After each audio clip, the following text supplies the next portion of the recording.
Hello students, welcome back to my YouTube channel DS Group of Education. I hope তোমরা সবাই খুব ভালো আছো and আমার চ্যানেলে তোমাদেরকে আবার স্বাগত জানাই। আজকে আমরা ক্লোদিং কেয়ার সম্পর্কে ডিসকাস করব। আমরা ইউনিট 4 পার্ট 6 আজকে ডিসকাস করব।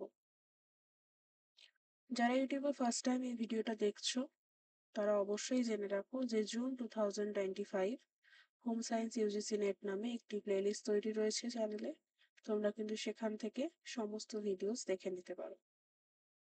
যারা এখনো পর্যন্ত টেলিগ্রাম চ্যানেলে জয়েন হওনি তারা অবশ্যই কিন্তু টেলিগ্রাম চ্যানেলে জয়েন হয়ে যাবে। এখানে ক্লাস নোটিফিকেশনের সাথে সাথে important PhD entrance home science related notification কিন্তু শেয়ার করা হয়।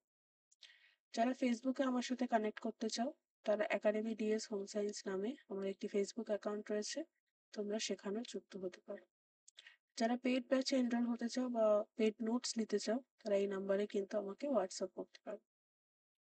আজকে আমরা ক্লোদিং কেয়ার সম্পর্কে ডিসকাস করব, যার মধ্যে ফার্স্ট হচ্ছে ওয়াশিং, মানে জামা কাপড় ধুই আমরা যেটা। Washing cloth is an important skill.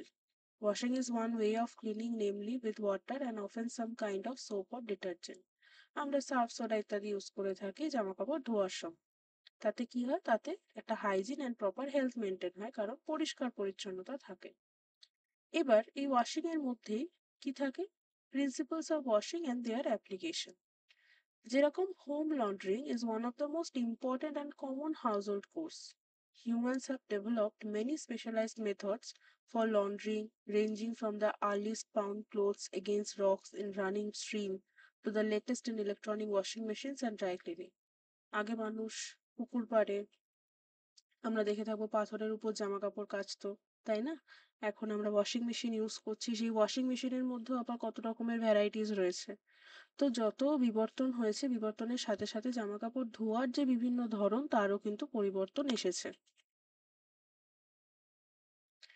The dirt which soils fabrics may be classified as loose dirt on the fibers, তার মানে মোটামুটি একটুখানি ঘষলেই কিন্তু নোংরা চলে যায়। আর একটা হচ্ছে fixed dirt which is held fast by grease, তার মানে খুবই স্টিকি টাইপের হয়, যেটাতে অনেকটা লেবার দিতে হয় সেটাকে পরিষ্কার করার জন্য। Loose dirt is removed in stepping and mechanical means such as brushing, shaking, তাই না? জামা কাপড় কাচার যে ব্রাশ থাকে সেই ব্রাশ দিয়ে ঘষতে হয় এবং আফটার দ্যাট নোংরাটা যায় এবং ভালো করে আঁচড়ে আমরা জামা কাপড় কেচে থাকি। অনেকে লাঠি ইউজ করে থাকে, তাই না? ব্যাট আমরা যেটাকে বলি এ ধরনের হয়, সেই ব্যাটের মাধ্যমে জামা কাপড়কে পিটিয়ে তার নোংরা ইত্যাদিকে দূর করা হয়। এরকম বিভিন্ন ওয়েজ রয়েছে। ফিক্সড ডার্ট যেটা হয় সেটা basically absorption, washing and dry cleaning এর মাধ্যমে কিন্তু রিমুভ করা হয়। এবার হচ্ছে হ্যান্ড ওয়াশিং। হ্যান্ড ওয়াশিং কি? হ্যান্ড ওয়াশিং বেসিক্যালি যে ক্লোথস এর ফ্যাব্রিকের যে ডাইজ এর can't take stress strain machine agitation and spin, তাই না? ওটা ওই ওয়াশিং মেশিনের যে স্ট্রেনটা সেটা নিতে পারে না, সেই কারণে হ্যান্ড ওয়াশিং করা হয়। কিছু সেন্সিটিভ ডেলিকেট কিছু ফ্যাব্রিক থাকে। It's a very practical for small wardrobe and it is the best way to prolong the life of a piece of clothing. আমরা যত মেকানিক্যাল জিনিসপত্র ব্যবহার করব ফেব্রিকের লংজিভিটি কমে যাবে, তো হ্যান্ড ওয়াশিং এর ক্ষেত্রে সেটা হয় না। এতে কি হয়, এতে যে ডার্ট থাকে, এতে যে নোংরা থাকে সেটা কিন্তু চলে যায়। এবং এই যে রাবিং আমরা যেটা ঘষছি, তাই না? এই এই বিষয়টাও কিন্তু বিভিন্ন ধরনের হয়ে থাকে। একটা হয় হ্যান্ড ফ্রিকশন, প্রথম হচ্ছে friction washing. Method of washing এর মধ্যে ফার্স্ট হচ্ছে ফ্রিকশন ওয়াশিং, তার মধ্যে ফার্স্ট হচ্ছে হ্যান্ড ফ্রিকশন। কিভাবে হয়ে থাকে প্রসেসটা? ওয়ারিং article out of the steeping water, apply soap to the most soiled parts and rub until the dirt loosen, rinse out all soap with warm water. প্রথমে dip করতে হয়, তারপর সোপ বা ইত্যাদি ব্যবহার করতে হয় এবং তারপর ওটাকে ভালো করে রাবিং করতে হয়, তারপর ধুয়ে ফেলতে হয়। ইউজ ব্যবহার কি বলছে, কটন আর লিনেনের ক্ষেত্রে মেইনলি হ্যান্ড ওয়াশিংটা করা হয়। তো এই দুটো জিনিস কিন্তু মাথায় রাখতে হবে যে হ্যান্ড ফ্রিকশনের মাধ্যমে কোন দুটো ফ্যাব্রিকের ওপর আমরা ইউজ করতে পারি। ফ্রিকশন বা use of a scrubbing brush, scrubbing brush কোন ক্ষেত্রে ব্যবহার করতে পারি? কোর্স স্ট্রং ফ্যাব্রিক যেগুলো হয়, স্ট্রং ফ্যাব্রিক যেগুলো হয় তাদের ক্ষেত্রে ব্যবহার করতে পারি। আর যেটা রাবিং বোর্ড যেটা হয় সেটা আমরা কোন ক্ষেত্রে ব্যবহার করতে পারি, তার প্রসেস কিন্তু এখানে মেনশন করা রয়েছে। 2 নম্বর হচ্ছে suction washing friction with a suction washer, যেটা আমরা পরের স্লাইডে দেখব ছবিটা। এটা মেনলি কোন ক্ষেত্রে ব্যবহার করা হতে পারে? Basically it is used on garments of any fabric and colour. এখানে কিন্তু কোনো নির্দিষ্ট বা কোনো স্পেসিফিকেশন নেই যে এই পার্টিকুলার গার্মেন্টের ক্ষেত্রেই ইউজ করা হবে, এটা ইউজ করা হয়। It's a quick and practical method of cleaning large quantities of soiled articles. নোংরা জিনিসপত্র পরিষ্কারের জন্য কিন্তু এই মেথডটা ব্যবহার করা হয় এবং এখানে কিন্তু প্রসেসটা মেনশন করা রয়েছে। Washing by kneading and squeezing, এই যে বিষয়টা, তার মানে আমি এখানে নিডিং ইউজ করছি, স্কুইজিং ইউজ করছি। এইটা বেসিক্যালি আমরা কি করে থাকি, যে সয়েলড ফ্যাব্রিক হয় সেটাকে প্রথমে গরম যে সাবানের জল থাকে তার মধ্যে দেওয়া হয়, তারপর সেটাকে ভালো করে ওটাকে সোক করা হয়, ওটাকে তোলা হয়, আবার ওটাকে ডিপ করা হয়। এতে কি হয় যে মোস্ট অফ দ্য সয়েলড পোর্শন গুলো থাকে সেই নোংরাটা কিন্তু চলে যায় এবং তারপর সেটাকে নর্মাল জলে দেওয়া হয়। এই যে স্ক্রাবিং বোর্ডের কথা আমরা বলছিলাম, সাকশন ওয়াশনারের কথা বলছিলাম, সেটা হচ্ছে এইগুলো ছবির মাধ্যমে এখানে দেখানো হয়েছে। এবার মেশিনের মাধ্যমে আমরা কিভাবে ওয়াশিং করে থাকি, আমরা জানি যে এখন বর্তমানে প্রত্যেকের ঘরেই ওয়াশিং মেশিন রয়েছে এবং ওয়াশিং মেশিনের আবার বিভিন্ন টাইপ রয়েছে। এই যে ওয়াশিং মেশিনের টাইপটা, তার আগে আমরা একটু দেখে নেব যে ওয়াশিং মেশিনটা কি বলছে। A washing machine is a machine designed to clean laundry such as clothing, towels, and sheets. Clothing had hand wash for thousands of years to remove loose dirt, rubbing with soap to remove oils and stains. For particularly dirty clothing covered with mud or dirt, যেক্ষেত্রে অনেকটা বেশি নোংরা মাটি ইত্যাদি থাকবে, রাব and ফ্লেক্সের মাধ্যমে যখন ওটাকে আর কোনোভাবে কিছু করা যায় না তখন কিন্তু আমরা ওয়াশিং মেশিনের দ্বারস্থ হই। এবং যাদের ক্ষেত্রে সেটা থাকবে না তারা কিন্তু যেগুলো আমরা আগে দেখলাম সেই টেকনিকগুলো ইউজ করতে পারি। Before using a washing machine, washing মেশিনে কাপড় দেওয়ার আগে কিছু কিছু জিনিস আমাদেরকে দেখতে হবে। একটা টিপিক্যাল হাউসহোল্ড মেশিন কিন্তু 6 থেকে 7 এলবির হয়। Machine should never be overloaded. বেশি কিন্তু ওখানে আমি জামা কাপড় ভরবো না, কারণ ওভারলোড হয়ে গেলে problem. When washing a load of fixed fabrics, wash according to type of fabric. তার মানে এই যে বিভিন্ন ধরনের ফ্যাব্রিক বা বিভিন্ন ধরনের জামা কাপড়কে আমি একসাথে কাচবো না, এক একটা ক্যাটাগরি করে নেব, সে অ্যাকর্ডিং কিন্তু কাচবো। Collars and cuffs may need a gentle rub by hand to remove completely already loosened dirt. তার মানে কলারের পোর্শনটা, আমার এই জামা কাপড়ের এই যে কলারের পোর্শনটা, এটার জন্য কিন্তু আমি যদি হ্যান্ড ওয়াশিংটা একটু করে নিই, রাবিংটা, তাহলে কিন্তু সেটা ভালো হয়। Give time according to the articles being washed, এবং প্রত্যেকটা ফ্যাব্রিকের জন্য নির্দিষ্ট সময় থাকে, এবং রিন্স থ্রোলি। তারপর এবার এখানে একটা ওয়াশিং মেশিনের এক্সাম্পল দেওয়া হয়েছে যে এরপর আমি এবার ওটাকে ওয়াশিং মেশিনে দিতে পারি। Types of washing machine, most washing machines have some basic function, সবারই কিছু নির্দিষ্ট বেসিক ফাংশন থাকে। এবং ফ্রন্ট লোডিং এর কথা বলা হয়েছে বা টপ লোডিং যেটাকে বলা যেতে পারে। ফ্রন্ট লোডিং এর ক্ষেত্রে door is located on the side in front, while top loading এর ক্ষেত্রে কি হয়, এই যদি আমার হয় তাহলে এই উপরের দিকে কিন্তু বিষয়টা থাকে। এটাই হচ্ছে জাস্ট এর ডিফারেন্স আমরা বলতে পারি। Most washing machines have several settings that will determine the correct temperature of the water and length of each spin cycle. এক একটা ঘূর্ণনের অ্যাকর্ডিং এর যে টেম্পারেচারটা সেটা ওয়াটারে ডিটারমাইন হয়। যেটা এটা হচ্ছে ফ্রন্ট লোডিং, এটা হচ্ছে টপ লোডিং। তার মানে এর যে মুখটা সেটা উপরের দিকে রয়েছে এবং এটা সামনের দিকে রয়েছে।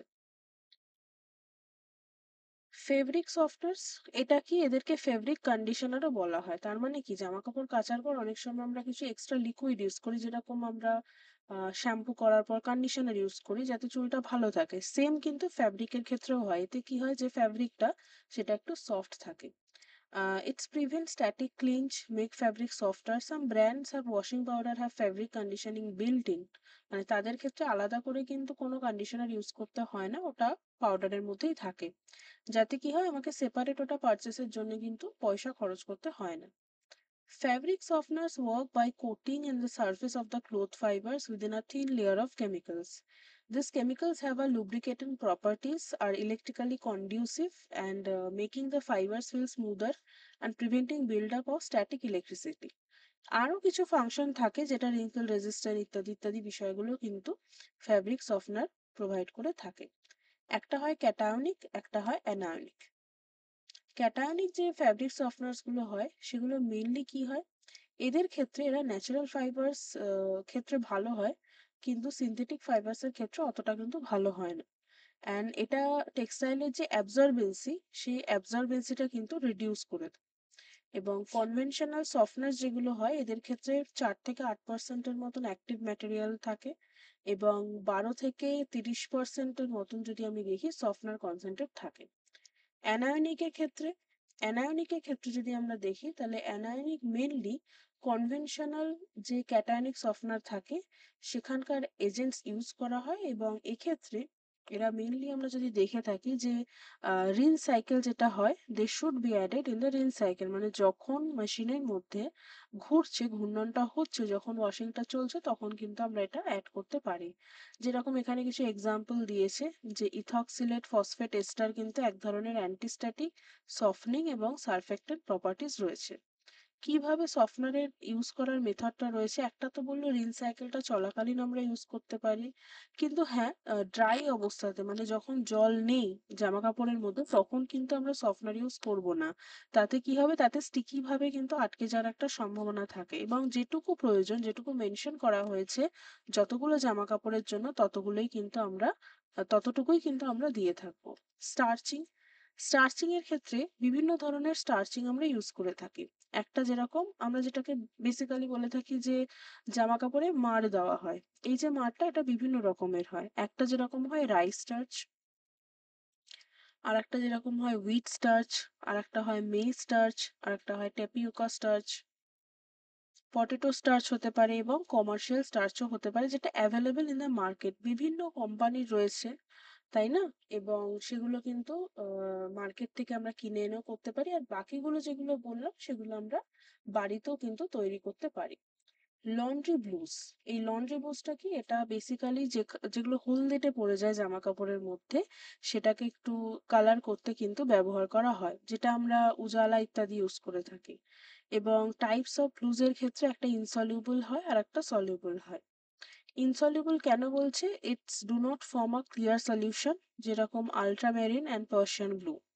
আর সলিউবলের ক্ষেত্রে আমরা বেসিক্যালি দেখে থাকি এটা কিন্তু একটা পার্মানেন্ট কালার দিয়ে থাকে। ড্রাইং ইকুইপমেন্টস, শুকোনোর জিনিসপত্র কি কি হতে পারে?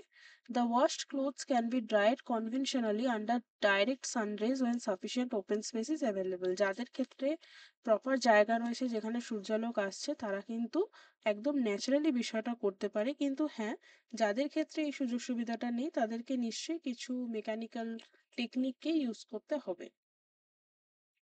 যেরকম এটা একটা ফোল্ডেবল ড্রাইং র্যাকের এক্সাম্পল দিয়েছে, এরকম ব্যবহার করা যেতে পারে। আউটডোর ড্রাইং কিভাবে করব, ক্লোথ লাইন আর কর্ড অ্যান্ড ক্লিপস, যেটা আমরা নর্মালি করে থাকি তাই না, হ্যাঙ্গিং এর মাধ্যমে। এবং এটার দু রকমের এন্ড থাকে, দু রকমের এন্ডের মধ্যে জামা কাপড়কে শুকোনো হয়।